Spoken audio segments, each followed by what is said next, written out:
Shit. We are live right now, I believe. And bam. Live, dog. This is it. So this has been I don't know, probably a 4-month process. I got some kind of microphone my buddy Chuck gave me. I tried to set that up. That's no mas.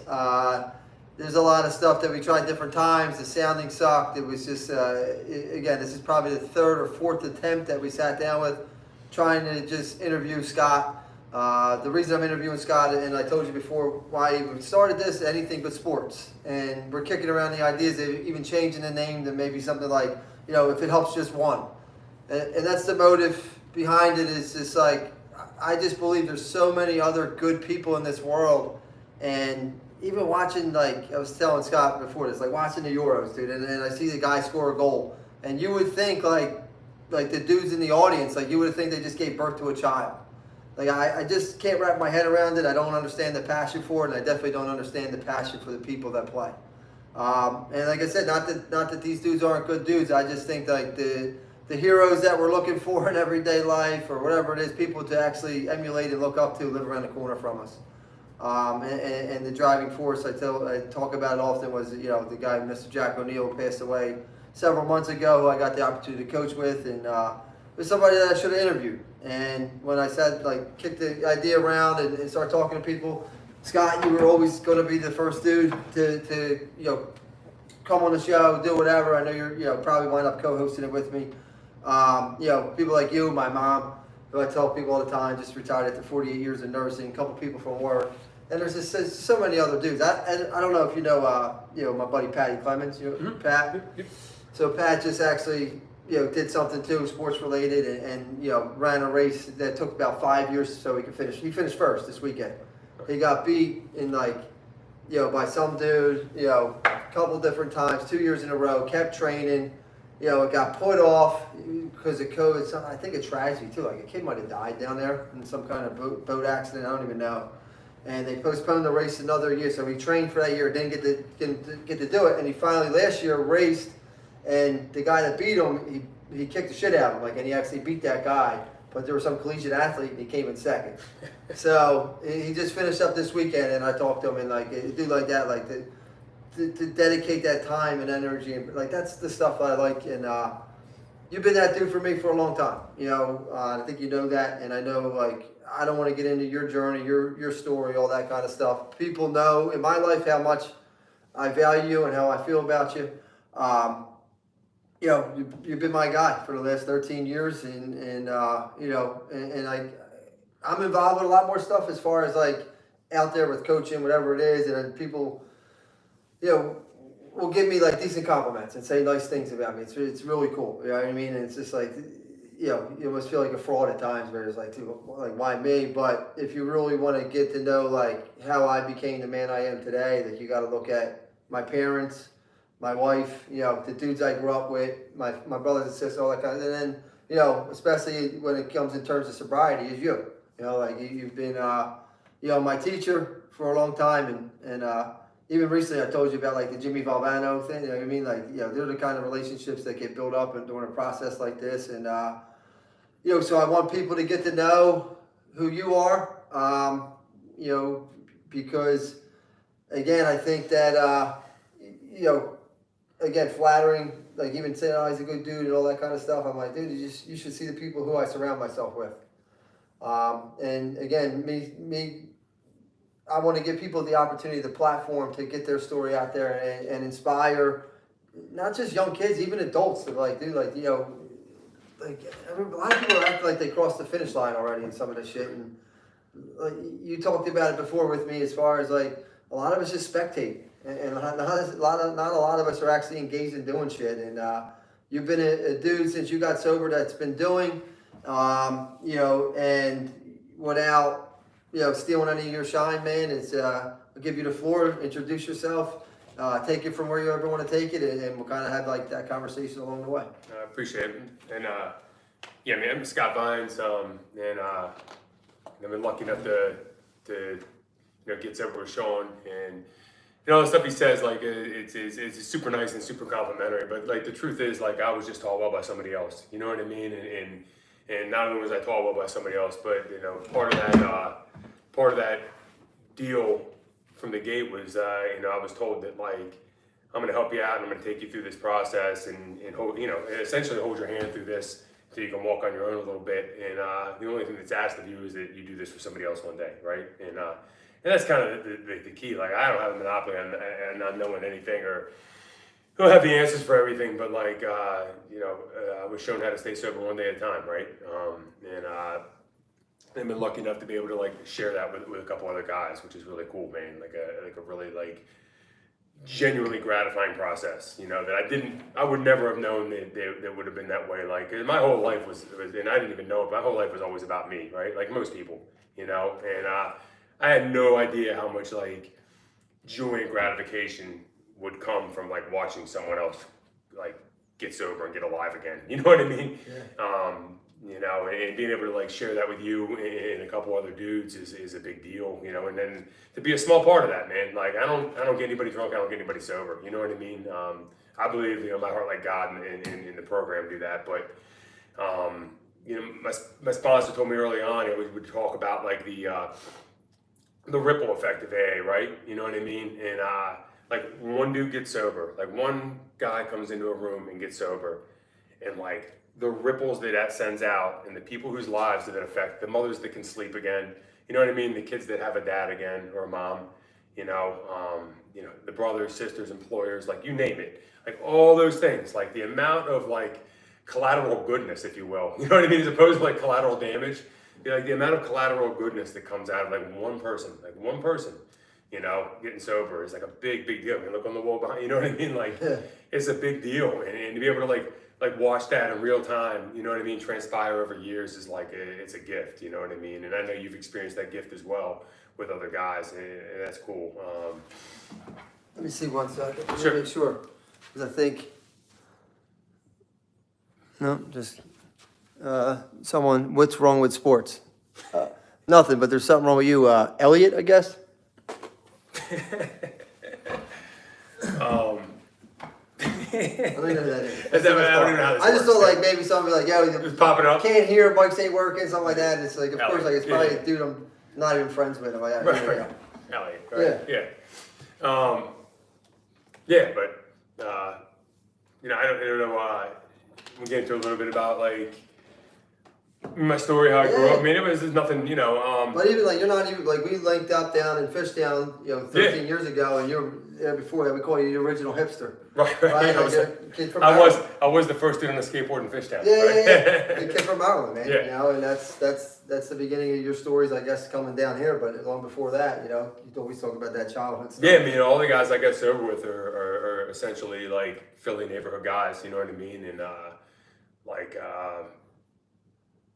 it's pretty cool. Like not being like from here. Like I grew up in a totally different. Like I grew up in like the foothills and the mountains of Maryland. You know what I mean? Like it couldn't be.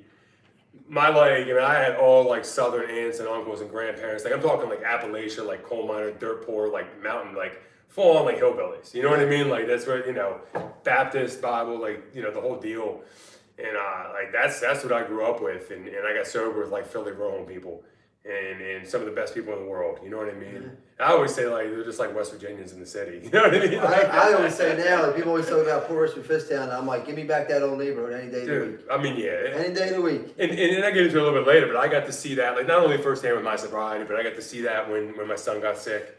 You know what I mean? Like, the sense of, like, Community. yeah, dude, there's a community that doesn't exist in most places. Like, I've been a lot of places, and genuinely, there's something really, really special about, like, the neighborhood people. Yeah. You know what I mean? Like, with the, you say what you want about Philly people and the rougher exterior, and you know what I mean? Yeah. Like, a little confrontational. Look, you open your mouth, you might get hit, but there's also, like, there's like a love and a sense of like community that like I haven't even seen in a lot of places, you know.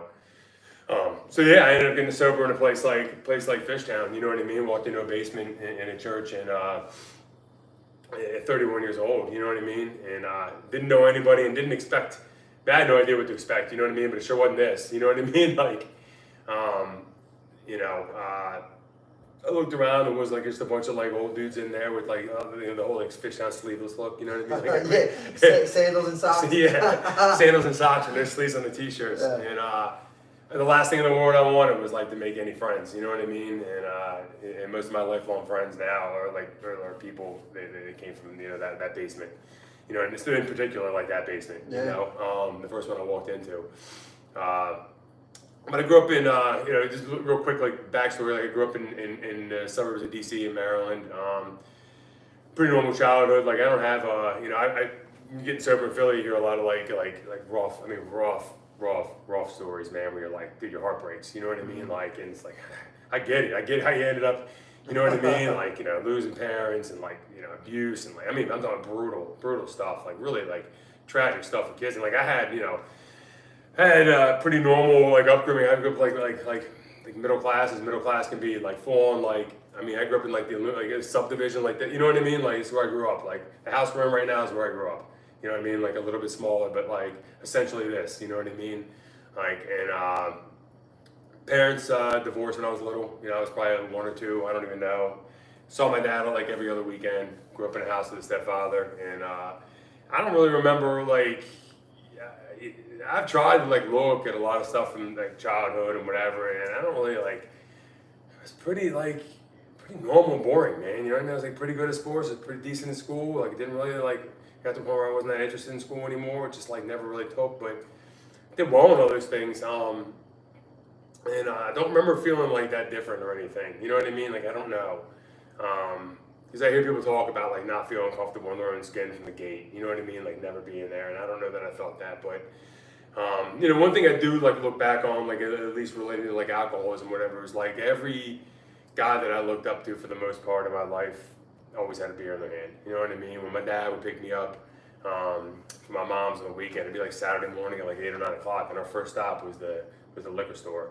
It'd be like a 12-pack of Budweiser behind the front seat, and down the highway. In the 70s we went. You know what I mean? And it's the most normal thing in the world. Every one of my uncles had a beer in their hand when I saw them, and when my grandfather came, it was like a pint of like bourbon in the suit pocket, and always had a beer, and it's like that just was like that was what men did, Yeah. and it had my attention at an early age. You know what I mean? I don't know if that made any difference or not, but I didn't drink quite as probably early as a lot of people, but probably about 8th grade. I had my first drink, and I fell in love with it right away, though. You know what I mean?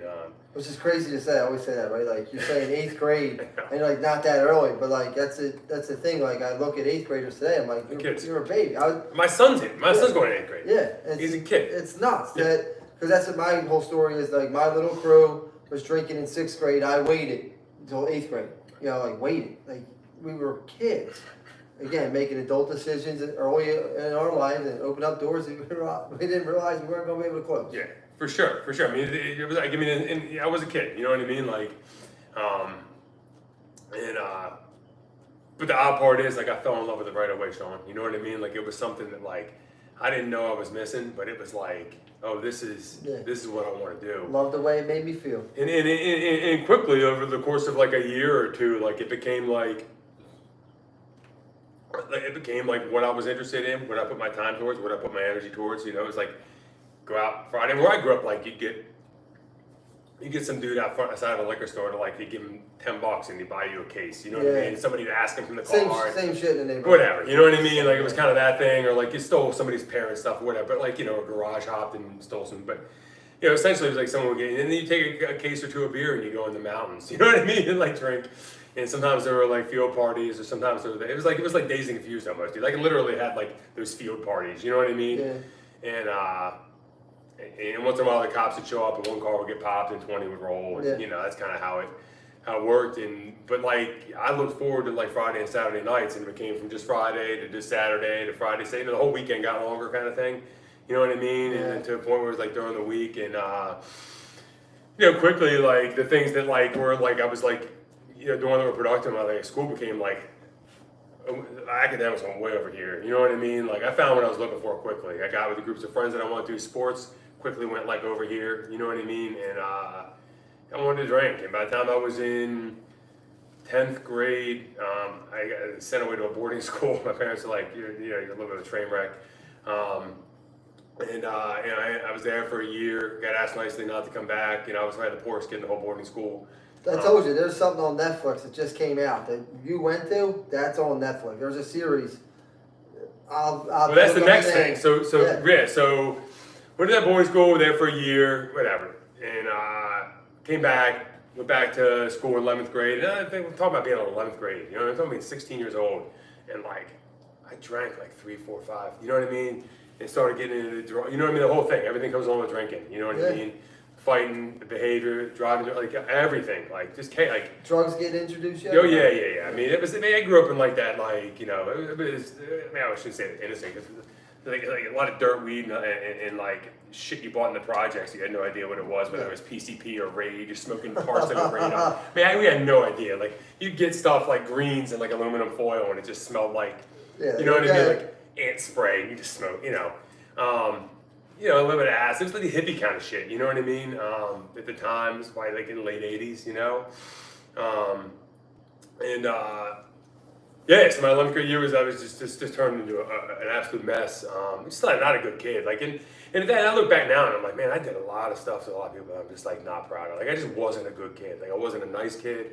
You know what I mean? Like, just wasn't a good, I don't know where that came from, man. Like, it wasn't like I was taught that in the home, but like I just wasn't a nice person, man. Like just it was insecurity, like I don't know, you know what I mean? Like just a nasty person. Eventually got in trouble for some other stuff. I got some grand theft charges, which sounded a lot tougher than they were. And I was doing a court order to juvenile detention or go to like a rehab, and I thought like I'm gonna go to a rehab, right? Like I know kids, 28 days, whatever, you know what I mean? They all seem to have fun, come back. And I ended up in this place, man. Like, dude, that's the place. Yeah, it's called Straight Incorporated. This place I was there for 15 months, and that was short. Like that was a short time there, and it was insane, man. Like it was like I lived in a warehouse basically, and it was like super confrontational, like super physical. Like you couldn't talk to other people. You had to talk to people through people. You couldn't look out windows. There was no music. There was no access to any like outside like culture. You didn't read newspapers. You didn't read books. You didn't listen to the radio. Like there was nothing. You were cut off from the entire world, right? Like literally cut off from the entire world. Like you couldn't even talk to the kid next to you. Like you'd have to talk through someone who'd been there longer to that. You know what I mean? You'd be like, crazy, tell him that his shirt is red. You know, and like you'd have to talk back I know through. what you're talking about because I watched the documentary. I'm like, dude, it was. You probably don't want to watch it because a lot of these kids that were getting interviewed like stirred up all these other emotions. It was insane. Dude. It was insane. And you're talking about like 300 kids like in a warehouse. Like it was, dude. It reminds me of like that like Pink Floyd video. You know what I mean? And I was there for a long time. I actually broke out with another kid. Broke out like somewhere in like Virginia. I ended up making it back to like my hometown in Maryland, and then like got arrested again. Like the cops got us and like went back, got handcuffs. Like a whole, like crazy they could even exist. Like the way that like I was basically like warehoused for a year and a half, you know. And that was my first introduction to like sobriety, right? Like as crazy as that sounds. I don't know, I got out of there after like 15 months and managed to like not drink for like 3, 4, 5 years, you know what I mean? I thought I was kind of making too big of a deal out of it. I was around 20, 21 years old. At the time, I've been sober maybe 3, 4, 5 years. And just thought like, man, I was a kid, I did knucklehead stuff. Like everybody else is doing it like around me. Like, you know, everybody's in college doing it, you know what I mean? Doing these things that seem like, I'm like, I'm making a big deal out of this for nothing. Like, I just like, my parents are just, you know what I mean? Whatever, you know? I remember getting a drink on New Year's Eve. I had to get like a 6-pack of beer. I drank like 4 of them, right? And this is at the age of like 20 or 21. And I didn't drink New Year's Day. And I drank every single day for the next 11 months. You know what I mean? Like, like that, and I knew then. Like, as crazy as it sounds, like at the age of 20, 21, like I knew I was different. Like I knew, you know what I mean? Like I had that like. I bounced in and out from the age of 21 to 27. Right. Yeah, same kind of thing. And you get the sense, like I knew there was something like wrong about the way you know what I mean? Like it's like guttural. Like you're like, dude, this is off. I don't know what it is. And even like our parents doing the best they can, regardless of broken home, not broken home. I didn't have one, but like that's what I told. Even my dad, who struggled when I was seeking this kind of shit out, and I told him a long time ago, it's just like the way I was raised, I knew I was living wrong at an early age, because I'm like, yeah, this isn't what I'm supposed to be doing. Right. You know, so it's kind of like the same thing. I get it. You know right from wrong. You just Yeah. get good at ignoring it, right? Yeah, Like, yeah, we're drowning it yeah, out. drowning it out with another drink, right? Yeah. Like, and like I knew then, like if something there was a problem, whatever. I'm not sure I understand the full like scale of the problem, but I knew this is the problem. You know, end up like 11 months later, like was delivering pizzas. I was in school, University of Delaware, and like drinking all day. I think it was homecoming, and came out of like a one-lane bridge, hit a parked car, flipped it, got out upside down. Car's upside down in the middle of the road. Like luckily, like I wasn't too banged up, and I got a DUI for the first time, right? And the guy who owned the place I was delivering pizzas for, a little pizza shop up there, he was sober for quite some at the time. It seemed like forever. I don't know, 14 years or something. Yeah. You know what I mean? And kind of came and got me from the police station, facilitated me getting into a rehab, went away to rehab down in Maryland somewhere for a couple weeks. And it's the first time I experienced like withdrawal from alcohol for the first time. Like I was drinking every day, man. And my drinking wasn't like this cool like college drinking experience. Like I was at bars here and there, but it was like I drank like I would get like a case of like a 30-pack of like Busch Light and a pint of Cuervo and go to my room for 24 hours. You know what I mean? Like it wasn't like normal like. You know what I mean? It's not what like college kids are supposed to be doing. You know what I mean? Like That's what my one buddy always says. Like, dude, like the party hats and the balloons were out the window at 10 years old. because I wasn't interested in that. No. I just wanted to drink, like you know. And so I got like I got into rehab. Was there for maybe a couple weeks. Got out. Tried to stay sober. I got around sobriety. We'll go to like meetings here and there. Try to get involved as much as I could, try to hang around, but like I just wasn't doing what was asked of me, right? Like I was around everything, but I wasn't in it. But like I wasn't drinking, right? And I managed to like slide by like that for a while. And I thought like after a year or two, I was like, I kind of slowly tapered off from like anything like recovery based. It was just like, if I just accept the fact that I'm an alcoholic, I'm 22, 23 years old, just don't drink, kind of do everything else I want in my life, this is fine. It kind of like settled into that, right? Like I'm just not gonna drink, you know? Yeah. And I started fiddling around with that like California sober kind of stuff, you know what I mean? Started smoking weed here and there. As long as I don't drink, like, as long as I don't drink, it's not a problem. I do dumb shit when I'm drunk, like I drink every day, like it's a problem, you know what I mean? And slowly over the course of like, I met my wife now, somewhere in that period of time. She met me and I was pretty much like, was kind of sober, you know what I mean? Yeah. She thought whatever. You spent a couple years with her, and some years went by, and ended up in Philadelphia. She graduated college. I was working. We ended up like in an apartment off of South Street, right? Like we were kids. We were probably like early 20s. And I came up here to Philadelphia, and like it was like the Wild West, and there were people up here that I knew from like my hometown in Maryland, and like dude, they were all into like just illegal shit. You know what I mean? Like it was like one dude. I think one dude went to Drexel, and there was like 6 or 7 guys up here living with him that were like just at the no go. You know what I mean? Yeah. Like it was just kind of the deal. Like one dude was up here, maybe and I think he was like he ruled the whole like route. He wasn't even like trying to do the right thing. And everybody just moved up here. And Did you have the skate shop at that time? No, it was before that. I ended up actually starting with one of those guys, but they were all up here, and I met them, and I didn't know anybody in Philly, and they were like running around like maniacs, after hours clubs. They all, at the time, they just had like a rubber band of 20s like this in their pocket, and everybody was running around. It was just like, wow. You know what I mean? I'd never been around anything like that, man. Like, it was like, everybody had money, after hours clubs, cars, like, it was like, and like, it was just attractive to me, man. And I was like, well, I can do all this shit if I don't drink, right? Yeah. Like, I can do everything, you know what I mean? And I slowly went from like doing like normal stuff and like a normal job to like that kind of job, you know what I mean? And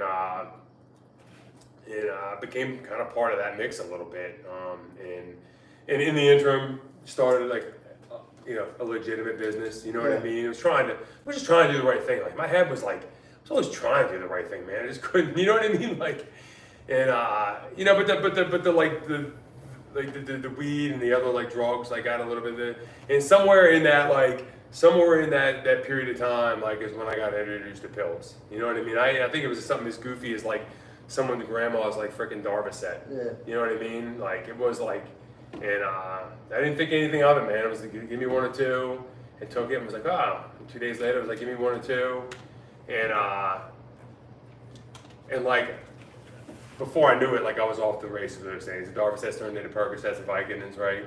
And I was like, oh, this is it. You know what I mean? Like they talk about that, like I love the way drinking made me feel, but like opiates are a whole nother level, man. They talk about like that warm hug from God kind of thing. That was that was a crutch of a lot of people during that time too. Like that was the epidemic that starts really bringing down. It was right when that was like souls, it was like I was at the very beginning of like that whole Oxycontin thing. There's actually a guy at my boxing gym in South Philly, and I don't know how it's possible. The dude was in NA, right? He was like a sober dude. Yeah. And he was a boxing trainer there, and he was a vet. Somehow he was getting like these like Oxy 20s, right? He was prescription Oxy 20s every month, and he was like, you want them? I'm like, I'll buy them from you. He was like, they're cheap, you know, he's giving me the prescription Oxy 20s, and I'm like, I end up with these bottles of these Oxys. I'd never even heard of Oxycontin. I had no idea, man. You know what I mean? They were like different kind. And I remember I would like cut them up, man, and like eat parts of them. I'm like, this would last me a year. You know what I mean? One bottle. Like, what would I get? I'm going to have to sell it. I can't. What do you do with all this? You know what I mean? And, you know, within like 2 or 3 months, it was like, well, this prescription's not enough. You know what I mean? And it's like really early on. I mean, it's showing. I mean, like early on, like in that like when the opiates hit. Yeah. Like I knew a month or two in, like that hope was set.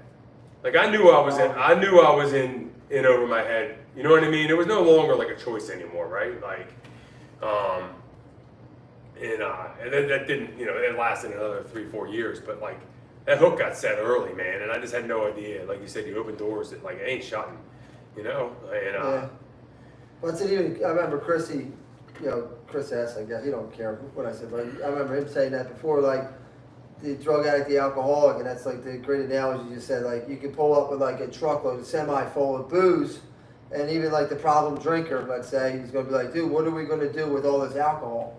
And like the drug addict, the alcoholic's going to be like, dude, what are we going to do when we finish? yeah, You know what I mean? Like the mindset just is like, it's never going to be enough. It's never going to be enough. You can't give me enough of this shit, man. It's just like, again, making that connection though, like we talked about, from your head to your heart. It ain't happening at the time.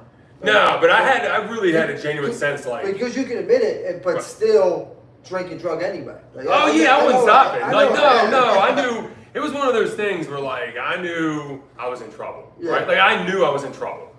And I remember reading something weird in Rolling Stone. I think it was like Iggy Pop or something. It was like an article during this time, right around that time, like early on when I was like, I knew I was kind of hooked. And he was like talking about drug use. As an article, he was doing an interview in Rolling Stone. And he's like, you know, pills are the worst. He's like, pills are sneaky. You know what I mean? I remember being like, oh shit. Like just having that feeling, like, fuck, that's me. Well, especially when, you know what I mean? Especially even, let's say, even like you're getting prescribed by a doctor and all that kind of stuff. How many slippery slope? Like I said, people were like an uproar about were like during that OxyContin epidemic and all that shit. And like, I can't jump aboard of that because I never was even injured. He was injured. And just helping me this medicine. Yeah. Like, it wasn't like that for me. No, so that turned into like, you know, that took off for like. You know, I went from essentially over the next like 3 to 4 years, I went from like having money, dabbling in pills, to like business folding, beg, borrowing, stealing everything I could from everywhere. You know, went to where I had like at least like a $300 day oxy habit.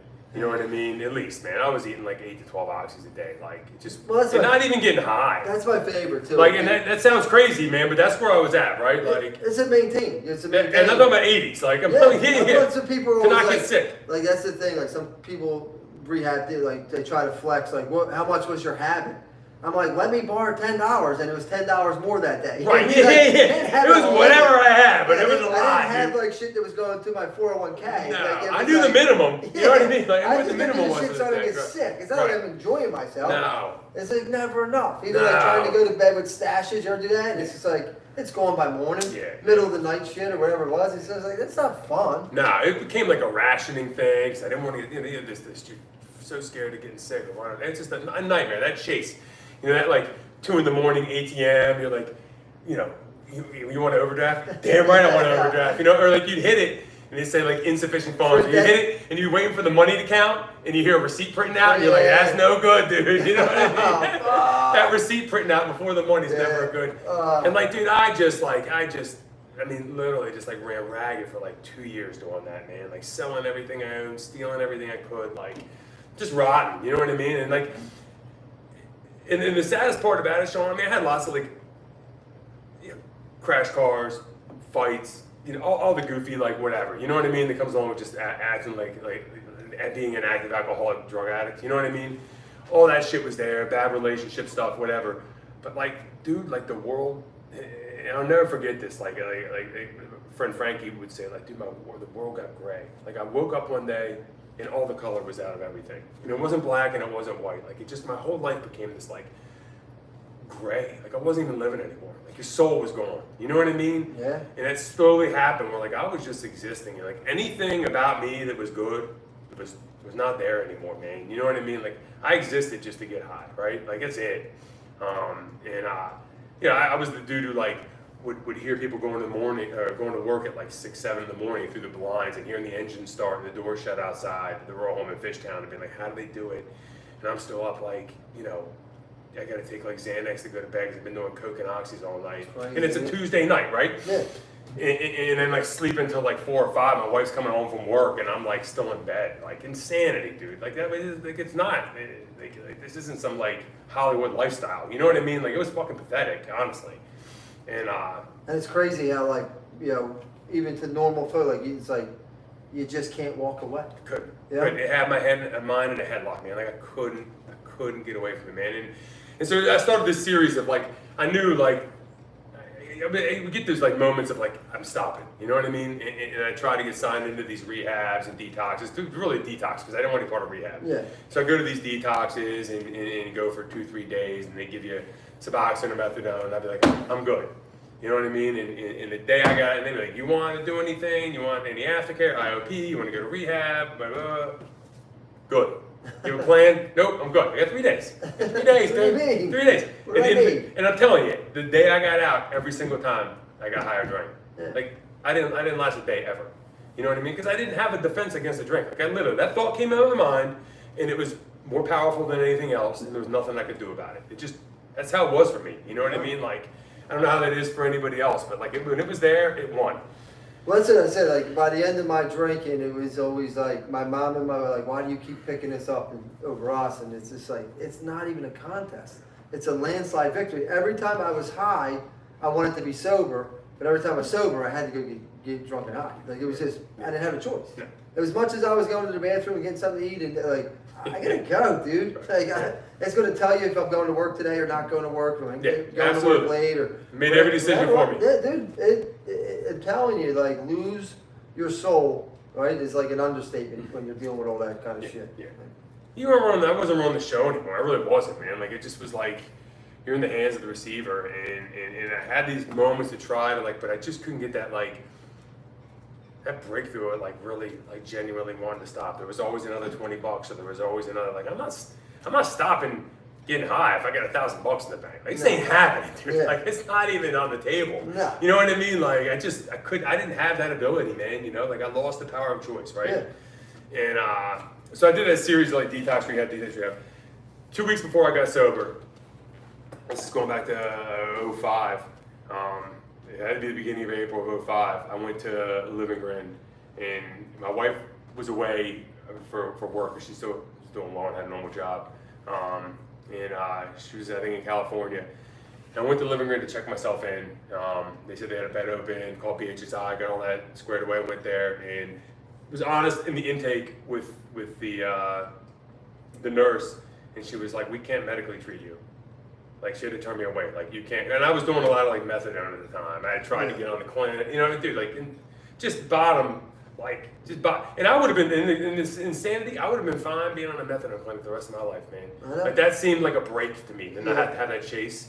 As insane as that sounds, man, like, going to 20th and Washington every single day, then you get to take home on a Sunday. I wanted to be on Suboxone. I wanted to be on Crazy. Suboxone the rest of my life, and that's why, thank God for, like, do-gooders in my life, like my Aunt Cass, who was educated and sober herself. I'm like, dude, no. It's another thing. It's another crutch. It's not a cure. Eventually, you got to get off of that shit too.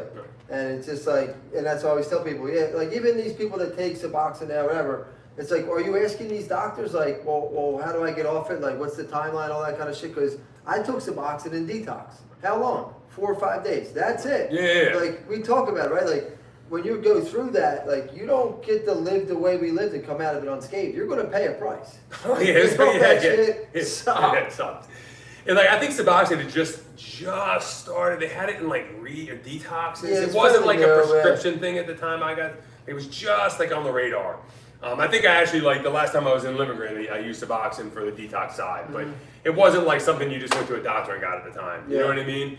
Thank God. Like, thank God, you know? And so I get turned down from Livingren, called my wife, she didn't believe me. Like, a nightmare. And then I go through these series, I'm like, dude, like, you know, for the last, like, year or two, like, I have these, like, moments of, like, I don't want to call them moments of clarity, but moments of, like, just despair where, like, dude, I'd, like, my wife found out what I was doing, she knew money, and I'd be like, I don't want to be doing what I'm doing. Like, I meant that with, like, every fiber of my being. Like, I didn't want to be doing what I was doing. Yeah. Like, I just couldn't fucking stop the next day. You know what I mean? Like, I just couldn't shake it. So many tomorrows, so many, Mondays, so many, So many. And, like, and then part of me knew that it was anything I said or promised was bullshit. Like, I never had any genuine, like I had that sense that I was down for the count, man. Like, I don't know how to explain that, but, like, I had this, like, defeatist feeling. Like, this is beyond me. Yeah. Like, I'm not, I'm going to die like this. People get there, and then it's like, I'll do anything. Oh, okay, well, why don't you make it a mission to work and go to detox and rehab if you have, and it's like, well, I ain't doing that. Well, you're not ready to do anything yet. Well, I mean, for instance, like, towards the end of my drinking, I know I said this to a lot of people, but, like, towards the end, like, I was, and this is crazy that I say a lot. I'm a dorky ass suburban kid from Maryland. Like, I was literally gonna walk into a CVS in Aramingo Avenue and with fucking a Glock 9mm and rob the drugstore. I didn't even know where they keep the stuff, man. But I was gonna walk in there. I'm telling you, my hand to God, dude, I was gonna walk into this place and just, you know what I mean? I want those guys. Like, yeah. I'm lighting it up, dude. Like, I need it. It's no longer a choice. Like, I'll go out like this. And, like, I was there. Like, I made the decision I was going to do that. Something happened. And I actually ended up, like, selling that gun in South Philly, like, I think the day later, right? For whatever, a couple $100, high for a day, right?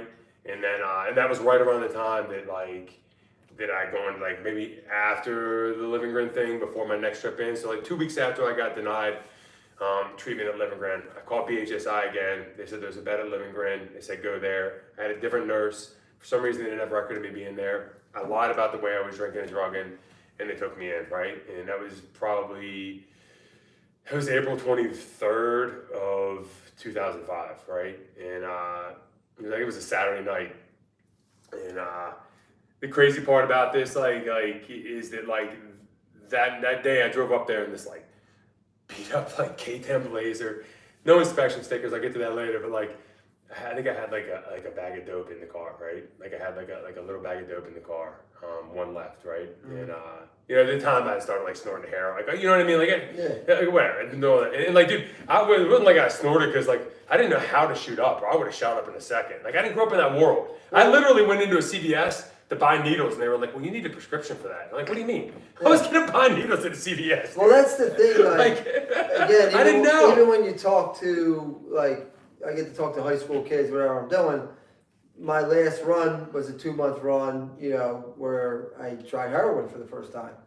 And I had a harder time kicking Oxycontin than I did heroin. Oh, heroin's just a shitty version of Oxycontin. Well, like, it has this, like, name to it, but it's garbage. That's what I said. It's just a loaded word. I'd say that's just, like, don't get sick stuff. Yeah. You know what I mean? Like, it's just this loaded word. It is like, a loaded oh word. my God. And it's just like, well, the shit you're putting, like, that's what I tell them. It's like, my message isn't to go try that $10 bag of dope. My message is don't downplay what you're putting in your body with the other shit. No, that's pharmaceutical grade heroin. That's the real. Pure synthetic medicine. That's a different level. You know what I mean? Like, a different level. And so this, and I don't know how this happened. I was like, I'm gonna try to figure a way to swindle. It was in my head the whole time, dude. You know how that is, right? Yeah. It's in my head. So I'm gonna get sick. And this poor counselor there, like, was like, oh, I made up some story. I had to grab something from my vehicle. She walks me, like, halfway in the parking lot and, like, watches me walk, like, another, like, 75 feet. Like, didn't come with me, right? She probably knew. Maybe, dude. Who even? Yeah. So whatever, I sneak it back in, and the last time I got high, I was snorting fucking heroin my first night of rehab, right? Yeah. Like, how insane is that? Like, the insanity of that, like. Well, that's what I talked about too. Like, that's a blessing in itself. Because what if she didn't let you go, and you have that in the fucking car? In the car, yeah, you're right. I mean, I didn't even consider that. You know, what if you, after you get out now, like, how many times did like I got out and like lived with a dude that sold shit? Right. You know what I mean? And fucking like just only a matter of time. You're gonna be fucking around, you know. You're gonna eventually get the haircut at the barbershop. Absolutely. So I'm in there. I'm giving the detox side. I get a couple weeks in the rehab side, and I was so jacked up, withdrawing so hard. I didn't sleep the entire time I was in Livingston. I was there probably like, I had to be there like 18 to 21 days, and I didn't sleep an hour the entire time. And I would lay in those plastic sheets and listen to this fat kid snore next to me. You know what I mean? In the room, and be like, it's only 3 a.m. It's only 3. Like, dude, it was just awful. Like, I was just jumping out of my skin in there. You know what I mean? Could not sleep. I'd lay in bed, the only things I really remember that were different that time is like I genuinely like asked like that night of the 23rd, like I asked God for help. And I don't know like what I even thought I was asking for help, but like I sincerely was like, man, I'm just fucking done. Like I'm done. Like I know this has to end. You know what I mean? Like I know this has to stop and I can't do it. And I was just willing to do whatever was in front of me. Like I guess maybe I gained that like willingness, right? To like try something, to put one foot in front of the other and have an open mind, no longer be like, I don't want outpatient, I don't want this, I'm not gonna, you know what I mean? And I got over to the rehab side and I tried to like participate and be involved and pay attention and like find some sort of hope, man. They'd bring meetings in from the outside. I'll never forget this, and it sticks in my head, like a couple things stick in my head, but this girl came in to speak like from the outside and she had been in there a couple months before and I remember she had like crazy blonde dyed hair, dude, like bigger chick. She was young and she was like, she had 90 days, right? She had 90 days sober. And I couldn't fucking believe it. In my head, I was like, she made it.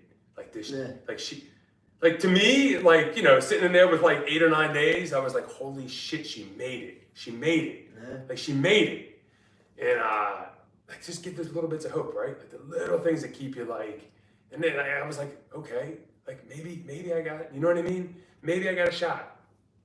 You know, they did a whole like, there's 100 of you in here, 2 of you are gonna make it. Yeah. You know what I mean? And in my mind, I'm like, well, who's coming with me? And the other 98 pack your fucking bags. You know what I mean? Like, I'm just in. Like, I'm in. Which is, again, the statistics they give you, but that's what I always tell people too, is it's like, yo, listen, but if you look to the right, look to the left, all that shit they tell you, if you follow this design that they have laid out for you and make some meetings that's probably required and get around people that are doing what you're trying to do, like, there's a 100% chance you all make it. You'll remain sober. Absolutely. So like that wasn't necessarily like a reaffirming like what they were saying. It was just like showing my mentality. Like, my mentality was like, I'm in, because I don't believe that a lick. You know what I mean? Yeah. Like I believe you do what we do, like you'll get what we get. Absolutely. And so I had that moment in there, and then the other thing I had, it was in the lunch line, and I was still like sick as a dog. It was actually dinner time. It was dinner time because I remember it being like April. It wasn't dusk yet, but it was like, you know, the sun's starting to like the whole golden hour stuff.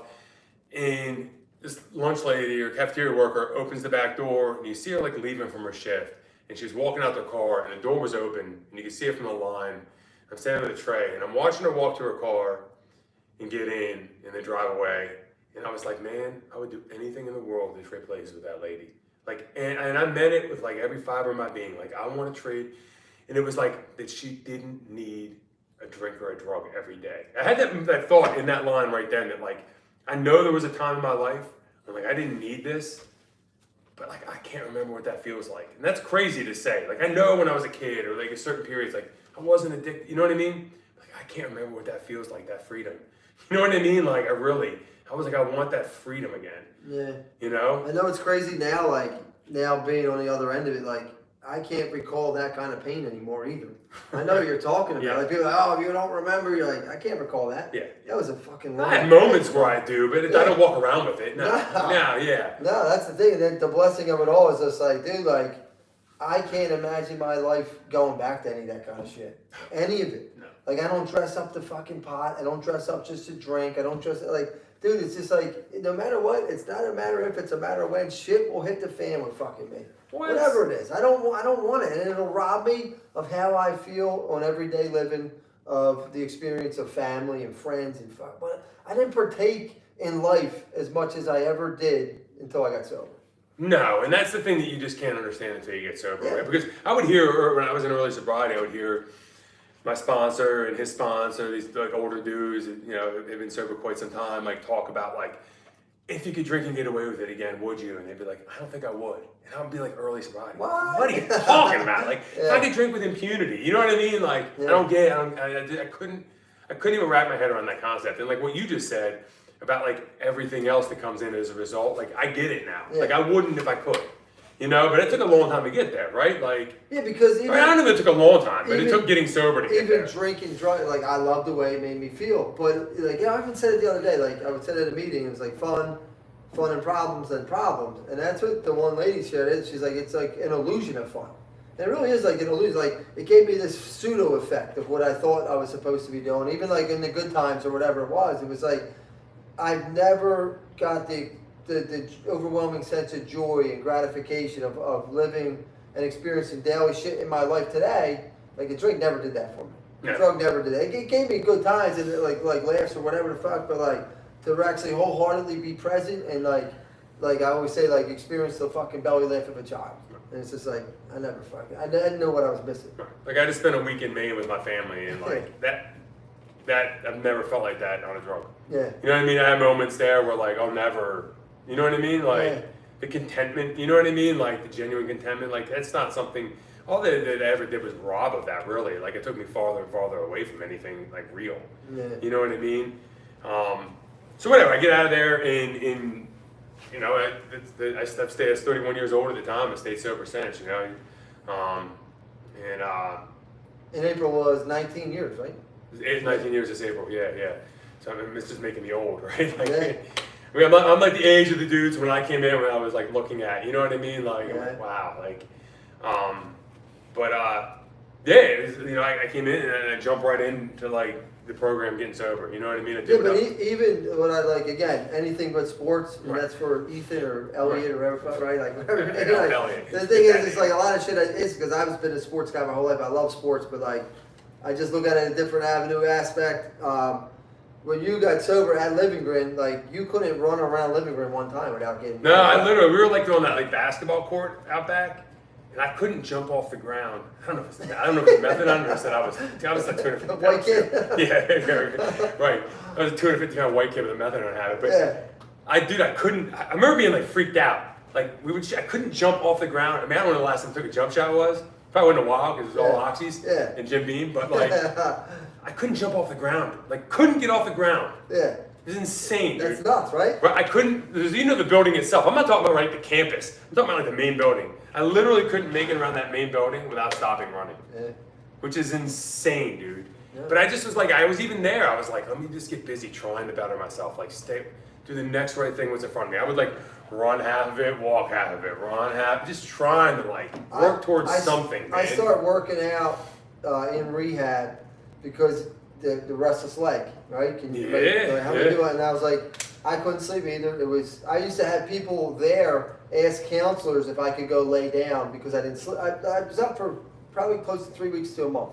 I don't remember. Like I remember just being, and I didn't want to take anything at all because I'm like, I'm done taking. I don't want to take fucking nothing. Leave me alone with all this shit. Right. But I start running around because I'm like, I got to get my. That whole trazodone. I'm like, I'm done, dude. I don't want any more fucking pills. But I wanted to give my legs a reason to stop fucking shaking and be tired. And that's it. Like I said, it's funny. Like a couple kids who were like going through shit. I'm like, did you start running? They're like, what? I'm like, listen, I get it. Yeah. Like, you know what I'm going through? I know you're going through. Yeah. I fucking get it. But I'm like, give yourself a fucking reason to be tired. Give a reason for your head to slow the fuck down. But that was part of me. Is like if I try to give myself a reason to be tired, maybe I'll start sleeping. I mean, the not sleeping was insane. Like that freaked me out really bad. Like it was just that like, dude. I mean, in early sobriety, it was like, fucking just hold on with white knuckles, man. Yeah. Like hold on, like get through 5 minutes, get through an hour. Some hours are easier than other hours. Yeah. Some blocks, some days are easier than other days. But it's like, dude, like Jimmy V, right? Survive in advance. Like it was just like, dude, your job is to get to the next day sober. Like get to the next day without a drink, and that'll eventually like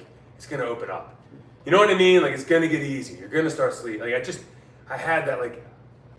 It's the thing, man. Like I really had a lot of options, man. It was like either I was gonna try this and just hold on as long as I could, or like I was gonna die soon drinking. There was no. And then the way I was going was like I'm talking about like the Robert drugstore. I ended up in Kensington homeless. Like was there. You know what I mean? Like that was my like I was about to be living in an abandoned kind of thing. Like that was my next like, and those are my options, man. I was like, I'm just gonna I gotta believe in something, man. Would it be a vacation? It would be a vacation, man. It was so much work, right? And yeah, so I just held on. You know what I mean? As much as I could.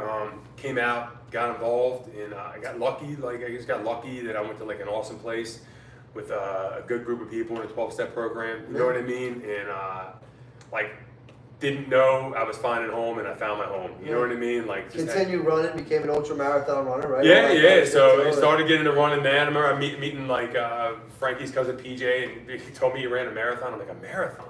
Yeah. It got in my head, man. You know what I mean? Like I started running, and so it was like I run a mile, then I run 2 miles, then I run 3 miles, then I run 4 in a row, then I was running like 8 in a row. And it was like, you know what I mean? So I'm like running, I'm trying to stay sober, I'm working, you know what I mean? Like all these things. Like it slowly like started going through like the step process and like thinking I actually had a shot at like really doing this, man. Like, and the strangest thing happened, and it sounds corny, but like that gray, that my life was completely gray. It didn't even have black and white. I mean, it was fucking like just fucking gray. Like that color started to come back into my life, man. Yeah. And I didn't even know when I was getting sober if I wanted to be sober. Like if I could get sober, I didn't even know if it was something I wanted. And slowly I started like realizing that like life was opening up again. That I could do anything I wanted to do and like experience things for genuinely what they were. Like I could learn guitar and teach myself and like enjoy that process.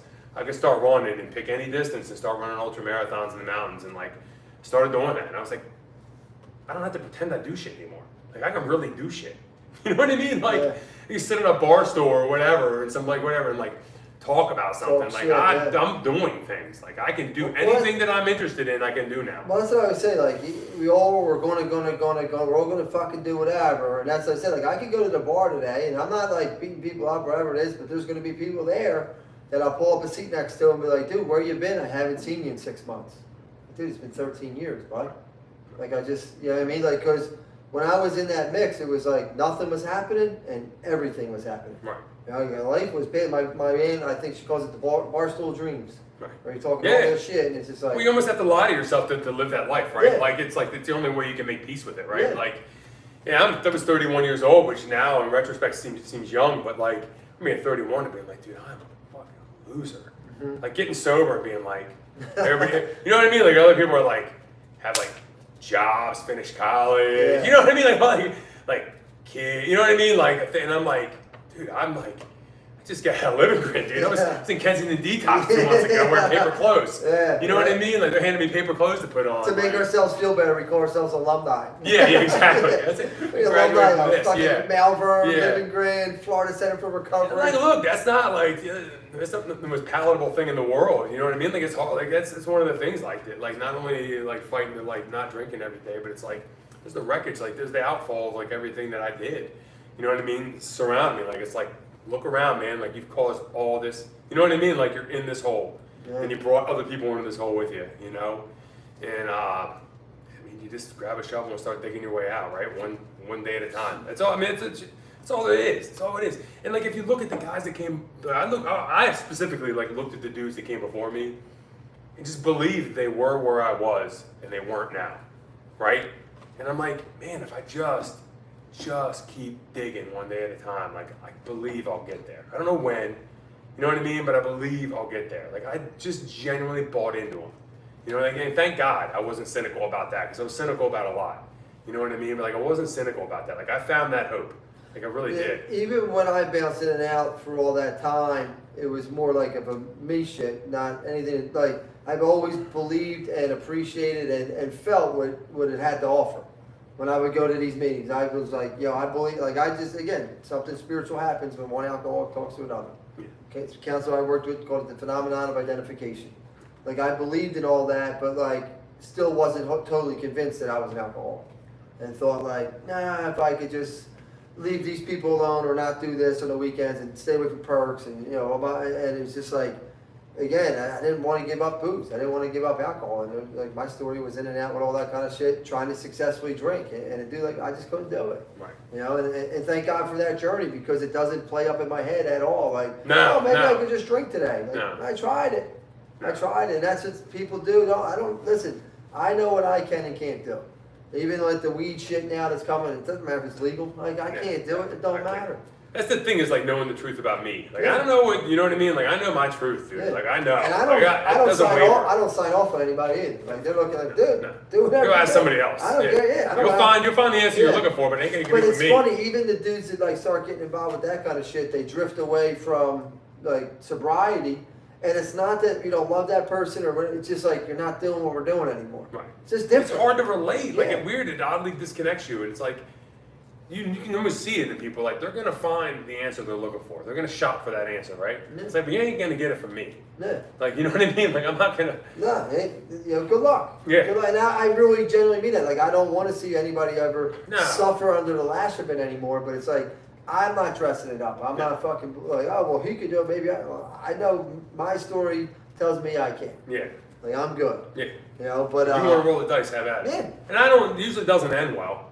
I've been around almost 2 Majority decades. of Like, times, been around 2 decades. I've seen it. Like, it usually doesn't. And I'm not saying there isn't people that walked away from the program and haven't stayed sober. Like, I've seen that as well. You know what I mean? We don't have a monopoly on anything. You know what I mean? It's just like some ideas are bad ideas. You know what I mean? Like, that's what I say to people. Like, if it's such a good idea, say it out loud to somebody else first, man. Look at their face. What's that tell you? Like, even when you're saying it, you're like, I don't believe this shit either.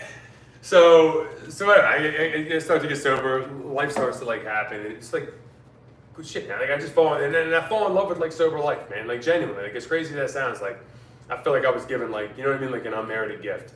You know what I mean? I didn't deserve, and just fell in love with like everything that the program had to offer and sobriety had to offer, and I feel like I was just like immersed in life, and somewhere along the lines, like I had a kid, 2010, my only son, Nate, and I guess it was 5 years sober, had him, like life's good, man, you know what I mean? Like new parent, weird, whatever, you know, like all that comes along with that, like your life becomes none of your business anymore, you know what I mean? Like you got a crying suitcase with you for a year, and little baby land anchor. Yeah, first year wasn't my favorite, but like after the first year I fell in love with him, and I guess like a month before, you were actually a part of the story, but a month before his 4th birthday, so it was in June, just recently had 10 years post-diagnosis, but it was June 26th of 14.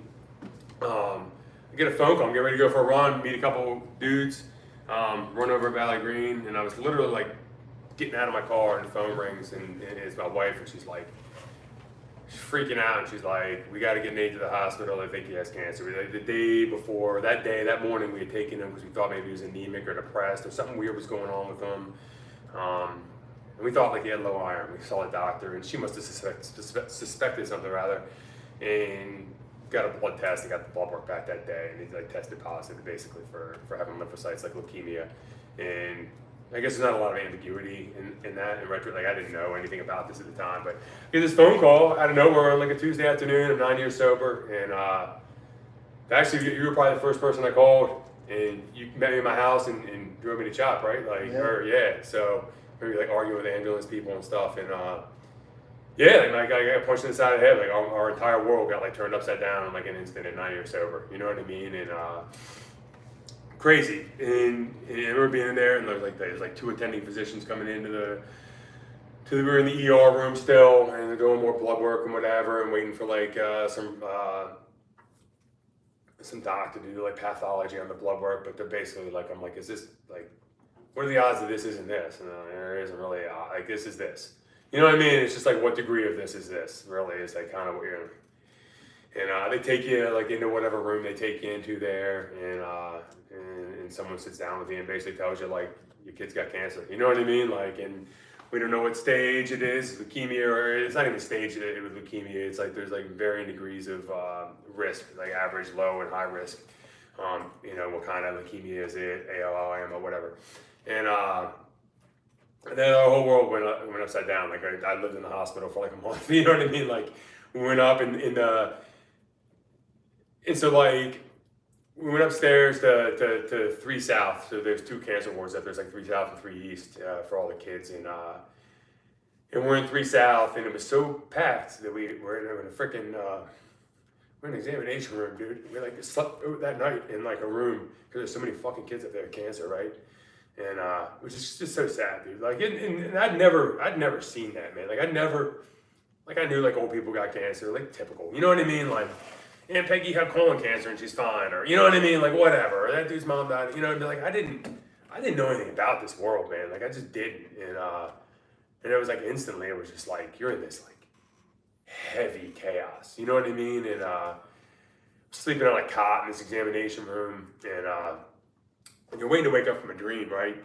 And out of nowhere, man, I heard this dude share in a meeting, maybe like 6 to 9 months before that, and his daughter, some like 20 years ago, maybe 30 now, was some famous like murder case in like Delco, and his daughter got like bumped on an exit to Route 1 by 476 or something in a car, and thought it was a cop pulled her over, and dude like kidnapped her, like brought her up to Philly, like raped and murdered her. They found her body in Philly somewhere, and there's this guy spoke at our group, and it was his daughter. He's telling a story about her, and he'd been sober quite some time when he was telling the story, and he's talking about wanting to kill this dude in the trial. And he's like, I made up my mind that I was going to walk in, because I was still a cop. He was a Chester cop at the time.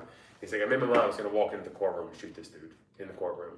And he was always like, he's angry at God. He's asking, why me? Why? You know what I mean? And he said, out of nowhere, I heard this voice, and he's like, why not you? Why not her? You know what I mean?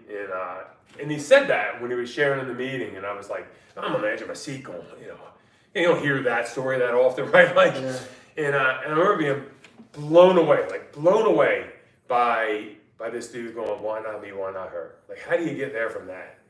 And when I was in that room that first night, that dude's voice like was in my head, man. I remember him saying, I looked around and was like, well, why not him? Why not us? Like, look around. It's so full that you can't get a bed in here. You can't get a room. You know what I mean? Like, we're not alone. Like, and that really like changed the way I think I looked at like the whole thing. Like, because of the sobriety and different things, I really felt like it was just a decision of how we were going to walk through it. You know what I mean? Like, how we're going to help him walk through, he's a 4-year-old kid. He just turned 4 or just before his 4th birthday. And it was like, how are we going to walk through this as a family? Like, that's your job, you internalize a lot of stuff, and he's fine now. It's 10 years post-diagnosis, and I don't know the last time he's had a PET scan or anything, but like a blood work. But he's a healthy kid as you want to know. You know what I mean? You'd have no idea. But like it was 3.5 years of of chemo and heavy stuff and sickness and hospitals, and like you just kind of put the blinders on. And I was his like full-time nurse for like 2 years, and like I was able to do that because I was like an available, sober, normal human being. You know what I mean? Like, yeah. I was able to give him shots every day and pills every day and like do all these things and take him to all his appointments. And when he was so sick enough, I'd stay inpatient 2 weeks with him. You know what I mean? And sleep on couches. And like, I was like so willing and able to be present. And then I don't think like a lot of people are like, say, I don't know how you deal with that. It's like, I don't know. I mean, it's like, you just do when you're dealt a hand. You know what I mean? Like when you're dealt a hand, you just deal with it. Like it wasn't something like I would ever sign up for or want to have anybody have to deal with. But I imagine it's like being in combat or something. It's like, well, if you're getting shot at, it's either you shoot back or you run away. Like there's not a whole lot of, you know what I mean? Like you don't know what you're gonna do till it happens. But like, it was just like, dude, grab my hand, get on my back, I'm fucking going through it. You know what I mean? Like we're walking through this. Like, and it was like, I leaned heavy on the program. I leaned heavy on my friends. I remember reading a thing in there, and this sticks with me, like during these times, I was just really trying to like stay like centered with like God and just being right with everything that was going on. And I remember reading a thing, I think it was like an old like Hebrew prayer, but it was like, I don't ask God to light my burdens, I ask God for like a stronger back or broader shoulders. You know what I mean? And that's kind of what I leaned into that kind of thing, man. Like, just give me broader shoulders to try to walk him. You know what I mean? Like, that's my job as a parent.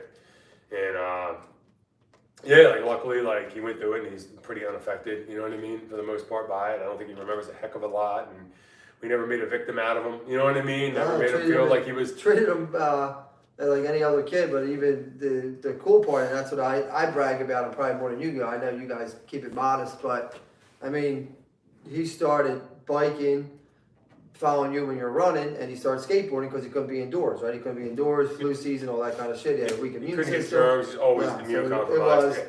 that was the story is one day that you guys go out, you're going to Valley Green, and he forgets his bike, you know, and he's like, I guess I forgot. yeah, well, it's either right. blame the kid. I blame him. Yeah, but that's the thing. It's either well, let's go back and get the bike, or we're gonna start running, and like that's kind of how he's been. Yeah, he ran with me one day. Ran like three miles in the woods one day, and I'm like, I was like 5 years old. And I'm like, dude, like kept like he ran with me. It wasn't like, you know what I mean? Like, he'd been biking a lot of the time because I take him on my runs and I kind of push him or whatever, and go for like 10-mile bike rides when he was 5 all the time. But I mean, I'm talking about like a little kid bike too, like a little like 12-incher, like.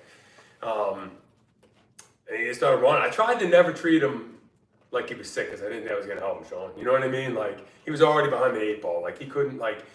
He was in chemo, so he couldn't get up the stairs by himself. Like I remember he'd have like coming in incontinence. Like he would have incontinence. Like it was brutal, dude. And it's like, yeah, you could easily like make a victim out of this kid. You know what I mean? But it was like, I can't help him. You know what I mean? It was like my job to build him up. You know what I mean? Like I'm gonna build him up the best I can. We would like do little hill sprints when he would bike, and we do like pull-ups and push-ups. I'd take him to like we would go to Morris Arboretum like all the time, dude. Like 4 days a week. Just oddly enough, like I guess it was the director of the Arboretum at the time. Somehow found out about us, but he had a kid who had been at CHOP with a cancer treatment, a diagnosis, and successfully like recovered or whatever. But like he gave us like a pass for the year, right? Like all these random like cool things though. But dude, like it was basically like here's a pass to the Arboretum for the year because it was outdoors. So I go there in the winter, like take him, start learning about trees and plants, and like just nerd out on that stuff, and like it was kind of like whatever you could do. Like stop looking at what you can't do and do whatever you can do and try to make the best of it, you know. And really, I had like 2 years of like best years of my life, man. Like I got to spend like he was basically 4 and 5. I got to spend like every freaking day with him, dude. You know what I mean? Like how cool is that? Like honestly. Yeah, like, and how cool is it? Like especially in the world we live in today, like you had a 4-year-old kid with a cancer diagnosis and you didn't treat him like a victim.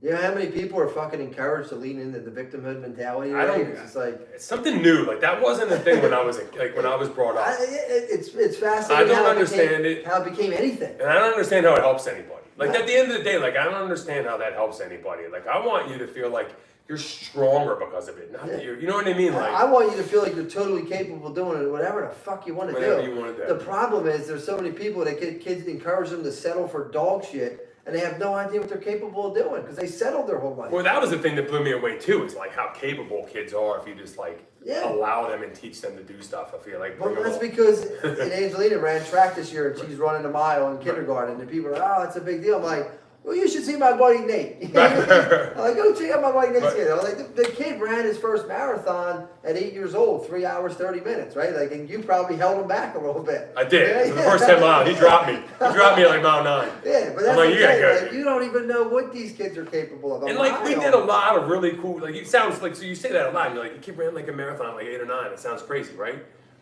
But it's like, dude, like, we didn't know how much time we had, Sean. Yeah. And I would run stuff by his doctors and his oncologists and stuff, and it was like, the silver lining of like all that is like, man, I'll never miss a day again. Yeah. Like, I'm never gonna miss a day of that kid's childhood or of just normal life, period. Not even just hit. You know what I mean? And I was like, we're gonna do stuff. Like if you, whatever, like God forbid, man, it was like if he relapses when he was 12, like we're gonna have lived from 4 to 12. You know what I mean? Like we're not giving a day back. Not a goddamn day's going back. You had a saying at that time. It was enjoy every sandwich or something like that. Yeah, Right? so it was something I heard, like a dude who was dying of cancer, Warren Zevon, an old musician, said on Letterman. And Letterman was really good friends with me, been on a bunch of times, and used to like actually guest host. And he had him on a couple months before he died. And they were like buddies, right? And Letterman was like, well, have you learned anything? Blah, blah, blah. He's like making some jokes about like, instead I should have not ignored this to die, you know, whatever. And then he's like, really not less than I know how much you're supposed to enjoy every sandwich, right? And it was like, that just stuck with me, man. Like, it's like, that's never left since like that day. You know what I mean? Like every day we make the most out of it. And it's to this day, like, dude, there's nothing that prioritizes like my family and friends and fun. You know what I mean? Like it just doesn't. Like I'll always say yes to like, you know what I mean? Yeah, going out, go experience, go live, go run, go bike, go take the trip, go to the water park. All of it. Because you'll never regret it. No. You'll never, people bury themselves in like work and goofy shit. And it's like, dude, that means nothing. No. They don't like you. They don't care about That's you. what I was telling you. Like, if I die today, they'll replace me yesterday. They don't care. Yeah. They don't care. So like, I've been really lucky. So a lot of stuff we've done, like we've kind of like I'm like, I don't, like, even in the skate, like, I don't care if you break your arm. Like, not for nothing, I don't mean to sound callous, but it's like, they're broken arms. That's an inconvenience. Yeah. You know what I mean? Like, I sat there, like, I've been in rooms where the kid next door didn't go home with his parents, and they left. You know what I mean? Like, you sit in those hospitals and you see, like, I'll never forget being in shop and looking. So, like, you could see, there's a goofy, it was in the emergency room. It's like a 9-story atrium above the emergency room at shop at the main campus. So 3 South, you can see across to 3 East, across that atrium, essentially, right? So we were in a room where you could see across to the other side, and I guess it was like the solid side, like the tumors and stuff. And I'll never forget seeing this little girl like sitting on she's by herself for whatever reason. She was in the room by herself for a minute, and it was like lit up, and you could see her sitting on the bed. It was like you see her back, and she had this gigantic fucking J scar on the back of her head, right? Like, dude, I'm talking like from like the top of her skull down to almost her neck and up the other side, and it was like obviously she had like some sort of brain tumor, you know what I mean? And I think she was like fucking 4 years old, you know what I mean? Like a little kid, bald head, and like that's a problem. You know what I mean? Like, Yeah. like I know what the problem is now. Like, broken arm ain't a problem. You know what I mean? Being tired from running a marathon ain't a problem. You know what I mean? Like, so it like puts a lot of that like in perspective. You know what I mean? That I think a lot of people just haven't had the opportunity to like either get themselves there or really like. I see these people that freak out, baby. Like, Jesus Christ, like that's not. You know Well, what I mean? that's, anything you go, that's the thing. Like, your worst day is your worst day. That's all. It's your worst day, and it's That's all absolutely you it know. is. But that, I mean, I guess that really, I'm not like.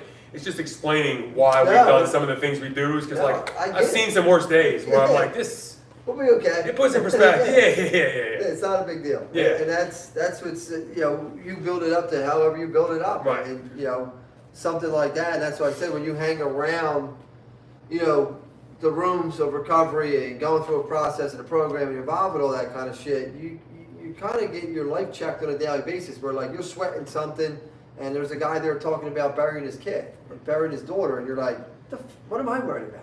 You know what I mean? That's what I remember a guy sharing that and talking about burying his kid and saying like, and he stayed sober for that kind of stuff. And he said like, if a Budweiser would have brought her back, I would have been drunk yesterday.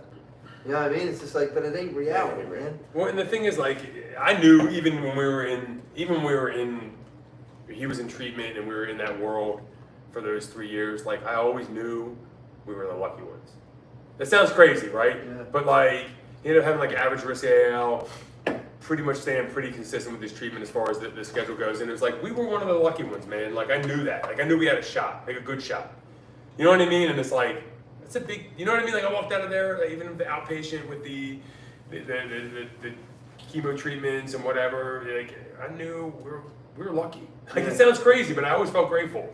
You know what I mean? Like, so it puts in perspective. My sponsor always say, like, you can get 5 people around a table and everybody takes the problems out of their pockets and puts them back on the table. Like 9 times out of 10, you're picking your problems right back up, and putting them in your pockets. Yeah. You know what I mean? Like as big as they are to you, like everybody's got crosses to bear. But even with that, like this would be your opportunity that to brag about Nate. Like that's to tell the list of people that actually tune in, watch it, whatever. Like what has he accomplished in the last 10 years since diagnosis, especially with running, skateboarding, all that kind of stuff. I mean, I don't like to like do it too much because like it sounds I like it. I tell people all the time. Right. I mean, the reason I would even like brag about it is because it's like, dude, it's just fucking possible. Like anybody who's struggling or anybody who has a kid who's sick, like, don't lean into that victim shit. Like he's won like nationals in cross country 4 times, 2-time AAU national champion. I tell people 5. He's 2-time AAU national champion, 2-time cross country coaches national champion. So we like travel for like those like crazy events all over. Yeah. Like, dude, literally like you show up, there's 300 people on the line from all over the country and like go. Dude, he won when his first one was like when he was 8. I think his last one he won when he was 12. He's 13 now. And it was like, dude, to see your kid, I mean it's crazy because it's like it's not like this travel team bullshit where they like, oh, we're state champions. There's 400 state champions because there's 90 leagues and whatever, 40 AAU league team. Oh God! You know how many people I saw on Facebook that like have state champion kids? Dude, and that's the best part. Like, does anybody like, lose? Get out of here! Nobody loses. No. Yeah, everybody's We went to a 3-team tournament and we won. Yeah. Congratulations, dude! That's There's 400 tournaments in PA going on That's tonight. the best You're all part. state champions. We're taking our under 6s to Dallas. Yeah, Like, it's what? uncle. So this actually is like a legitimate like. You said like this is nationals. This isn't like fake states or fake whatever. Yeah. Like we have 90 different leagues. Like this is like, and dude, he'd like show up and like, dude, he's fucking just a beast, man. Like, and I had no idea. Like I had no idea, honestly, when he got into it. That happened. His second race, he won nationals.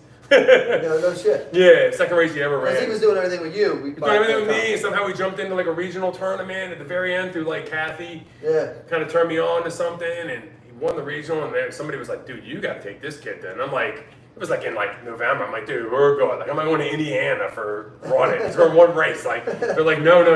Like, you don't understand. Like, he's got a shot at winning. He's gonna win. Yeah. Yeah. And I'm like, and then I was kind of did the whole like cancer thing. And I'm like, when else do you have a shot to do this? Like, let's take a shot. Like, whatever. Dude, sure as shit. Like, you go for he wins, and you're like, Jesus he fucking cooked the competition, dude. Yeah, like, he's a beast, dude. He's Yeah, won a couple of them by a lot. A couple have been close, but like, he just has that guy grind, man. I don't know if it's from the chemo, like he's got chemo brain or something, man. Like, I honestly just think it's like you don't even realize how much work that kid's been putting in. It's just like that's kind of just what he does. He doesn't realize that all these little kids around him don't work like that. Right. When nobody's looking, they do it on the soccer field, do it on the basketball field, when there's people around, all that kind of shit. Even in like a later age and shit. Like, there's very few people that are grinding the way he's grinding when no one's watching. Oh, it's that pyramid thing where all you see is the top, right? But like all the work that lays the foundation. Like, there's nobody watching, and it's not for likes, it's not for clicks, it's none of that shit. I don't think there's a video out there of him working out. You know what I mean? It's just I don't do that. Again, and that's what we're in this day and age where everything has to be the fucking But he's video. different too because he's like he was Thanksgiving Day. He wanted to run a marathon on a track by himself. Like he just got it in his head, right? Yeah. One of his friends, older kid, said something. Somebody was doing one. He's like, I'm gonna do it too. He goes there and he runs a 2:49 marathon. Like that's sub 3 hours. He's 13 years old and he didn't train for it. Sub 4. He didn't train for it. Not 3. Yeah. So 2. Yeah. I mean, sub 3 is like. I know. Yeah. Sub 4 is like it's a benchmark. No, yeah, sub 4 is the benchmark. Correct. So he's running like it's like he's just different. Like he's just different like mentally. Like I don't know. Like I don't have that. Like I just don't. You know what I mean? I tried to like make him like that, but I don't have. But he's done a lot of cool stuff with skateboarding. Been in Thrasher magazine. Like pretty accomplished. Like with that. And it's like the thing is, man. Like you never know how capable kids are. Like you don't treat them like victims. You treat them like they're capable. You allow them to do stuff. Like I've definitely had like a looser leash with stuff I've let him do that I may not have ever done if he hadn't been sick, honestly. Yeah. Maybe a little more like less like... Don't rob them of the opportunity of hurting themselves. You told me that a long time ago. It's true though. Yeah. That's how they learn. Like, go ahead. Yeah. Like, I remember you telling me he's dropping in on these ramps and he would have to turn around. I have to turn around and not watch. I'm not watching. But it's like that's how they learn, right? Like that's how they build real confidence. Like that confidence is built at an early age.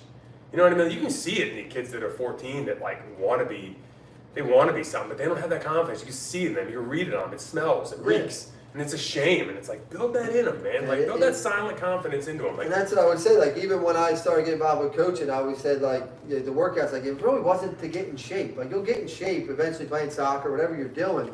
Like, like my thing is, like, I want to make it harder than soccer. I want to build up a mindset. Right. I want to build up a mentality that we actually start believing in yourselves and each other. Right, and this translates to everything else in life, right? Like, absolutely. You raise little savages, they'll run these kids nowadays like right over, dude. These kids now, it's like they're so soft the first time they hit, like, you know what I mean? Anything mom can't fix. Yeah. Anything mom can't fix, like they have no idea. Yeah. So it's like if you can grind, man, like you get like a leg up on the competition. Like I just always like I try not to let him like it sounds crazy. I try not to let him like be distracted by like the phone shit. He still doesn't have a smartphone, we don't have video games. Like well that's because he's it's like dude, draw, read. Yeah. Like do things that are like here's the thing, man. Like, drawing is better than video games.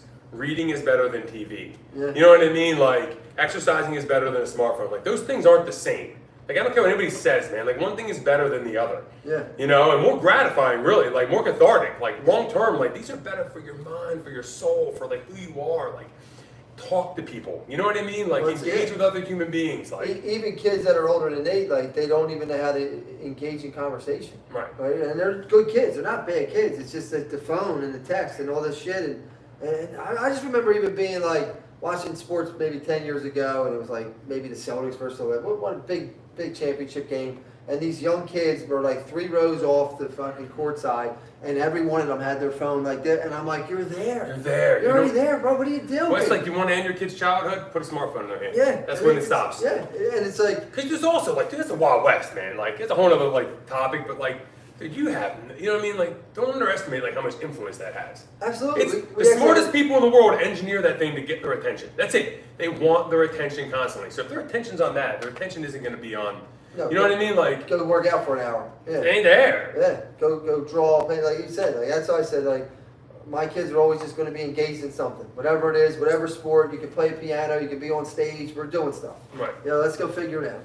You know, and so I've had the luck of like the only reason I really like even willing to talk or anything I've ever done that like with Nate, he's had some like, a little bit of like publicity in different ways here and there, a little Runners World article, a couple of things with skateboard, but it's always been like, because I've turned down a lot of weird stuff like Good Morning America, a lot of like different things I've like completely turned like, no, we're good. You know what I mean? Like I'm not going, because it's like that, the intention never felt right. Like the intention's always to be like, you share the story because you want, there's a family out there. Somebody actually just reached out a little bit ago and was like, their kid basically like 3 years after Nate got sick got like leukemia and was in CHOP, and like one of the doctors told them about us. She kind of like Googled Nate and looked him up, and like she's always like, we just found like hope through you guys. You know what I mean? It's like, dude, and I was looking for that. Like I remember looking for like the success stories, right? Like I was looking for the people that were 34 and had leukemia when they were 6, and you know, so it was like you're looking for that hope, just like when you get sober, you're looking for that hope, man. Like, and you hold on to that. Like, what's that? Sean Gallagher said that, like Hope Fiend shirt or whatever. But it's like it goes a long ways, man. When you're in those times of like,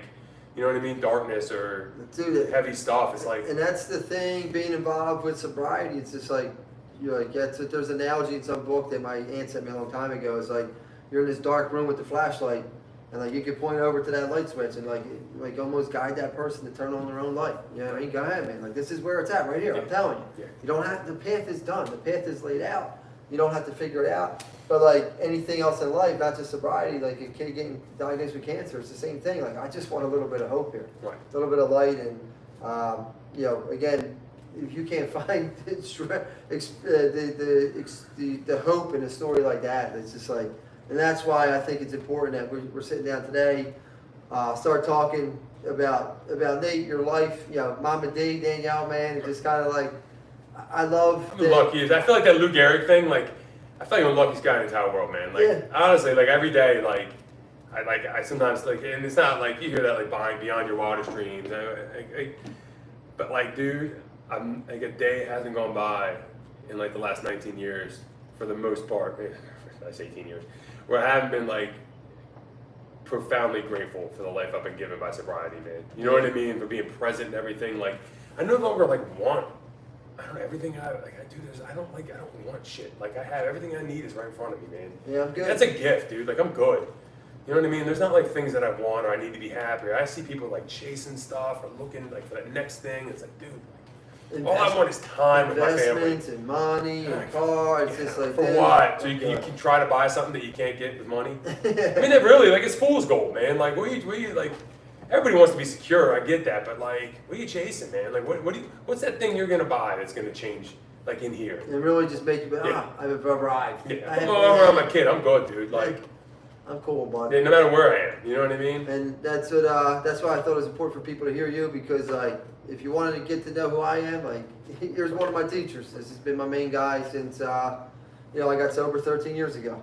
You know, it's been a blessing. Anything you want to close up soon or not close up? No. I mean, it's just like, I mean, you make it seem like, I just don't like you make the dynamic seem like somehow like you've been a huge part of like my life too. You know what I mean? It's not like it's a one-way like, you know what I mean? Like you were the dude who took me to the hospital when my kid was sick. Like you've always been like, you know what I mean? Like the guy, you know, so it's like, that's the thing that happens is like you become like just people that are getting sober together, right? Yeah, like, and that's what, you know, even Jerry talked about, like I just came in first, that's all. Yeah, you know? But that's what my buddy Mikey always talks about, like it's like the mutual club of admiration. Right. You know what I mean? Like there's just a genuine love and fondness of like, you know, the relationship that we have with each other. Right? I know that. Like, show me your, and it's a big deal, like who you're around. Like show me your 5 closest friends. I'll show you an average of who you are. You know what I mean? Like that's real.